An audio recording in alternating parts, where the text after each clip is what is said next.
So I currently work in the United Nations Development Program as the Assistant Secretary General and the Regional Bureau for Africa Director based in New York. But it was quite a journey getting here. I was born during the Biafran War in the 60s, and my entire formative years were spent basically knowing war, conflict, and what it does in terms of shattering lives and hopes. And even though I was young, the stories of war for us in Eastern Nigeria kind of stayed with me. And of course, this then consciously or unconsciously really affected my choices in terms of what I wanted to devote my life to. When you talk about sort of my post-college professional engagement, it actually started on the peace journey, listening to a woman politician from Tanzania by the name of Anna Abdallah Msekwa. And I was with her together at a conference in Switzerland, a conference on peace, where she really challenged most of us who were there listening to her to understand peace not just as the absence of war, but as something that starts in the heart and in the home and in the community, and the responsibility that we all had to contribute to peace and to world peace.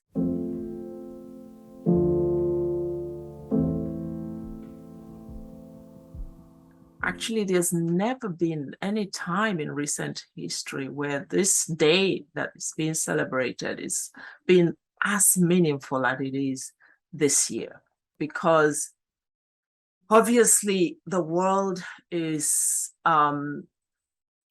facing, it is almost like the ground beneath us has shifted, and we are facing a much more uncertain world than we've ever known in history. The world has survived 2 world wars and many conflicts, but I think what we face today in a world of worry, a world of uncertainty, a world of deep insecurity is we don't have a template for how to respond to this, right?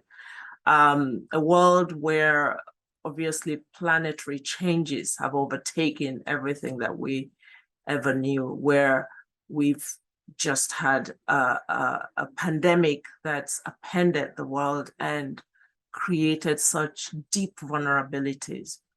A world where we've seen conflict in one part of the world creates deep food insecurity, fuel insecurity, fertilizer insecurity. For the first time, we're hearing people everywhere express this deep sense of insecurity. So it's no longer just about people who are living in conflicts or who are living in places where there is active war going on.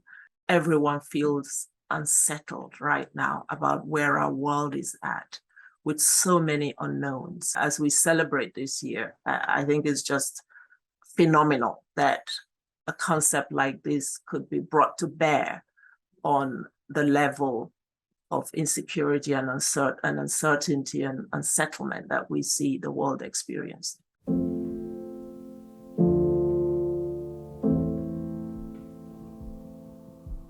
Goal 16 really touches on this idea that for us to survive as a human family, we must recognize the dignity and the right of everyone that inhabits this earth to live as part of an inclusive setup, to have their say, to have a seat at the table.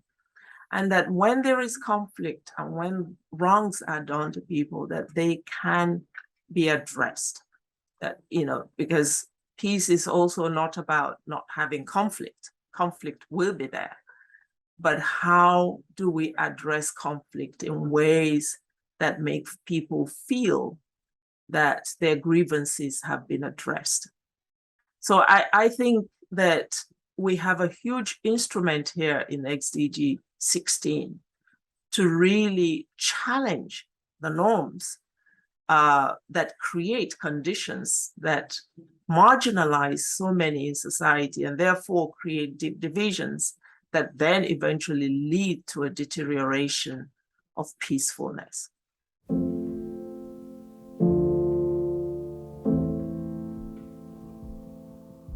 When you've had grievances that are historic in nature, they don't disappear just because you had a ceasefire.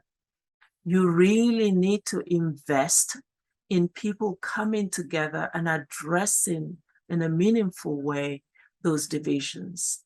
And sometimes it's also about investing in the justice systems that give people the confidence that they are being heard and that their grievances are being addressed.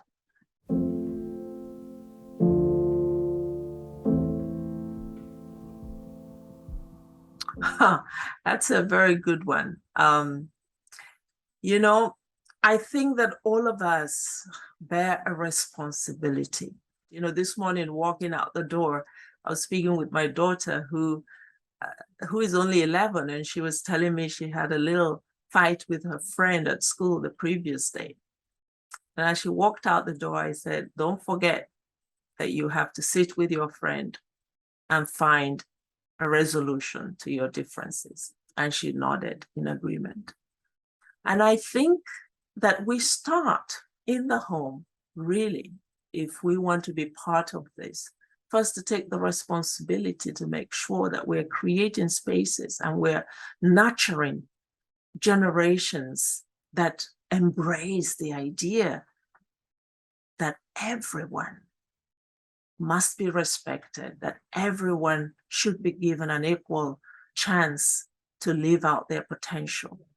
And then I think that the next level is how we are in our communities, in our friendships, in our workplaces, that we're living our lives in ways that create peace for the next person.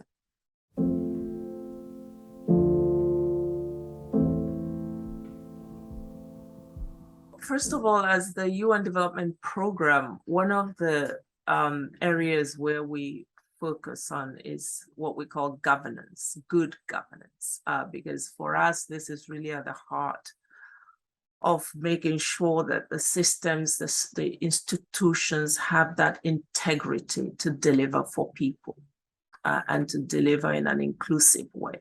So this idea that we have to have a social contract where states feel that responsibility towards their citizens, but also citizens feel like they need to be good citizens and contribute to prosperity in the nation. A second way is where we have seen war-torn societies that need to recover. And I think for me, it's been really witnessing how one restores hope, because conflict shatters livelihoods, but also conflict shatters hope. I was last year at a place called Gite in central Chad, where Boko Haram had decimated lives and livelihoods in this community. And we launched this program to really bring back services to that community. And one of the areas where it sounds small, but when I visited this area, I realized how important it was in restoring hope. And that was the market, rebuilding the market. And the marketplace in Africa is not just a trading post. It is really a hub of humanity. Women bring their children to the marketplace. They have exchanges that, in the bargaining process, you're building relationships. And when you destroy that, you tear apart the fabric of society. And when you bring that market place back, and people are able to start to piece their lives together, to bring the products again to the market, to reconnect with each other. You start to see the light in their eyes, and you see recovery, and you see resilience. I knew they will be all right. I knew that hope had been reborn because they were now cultivating for the future.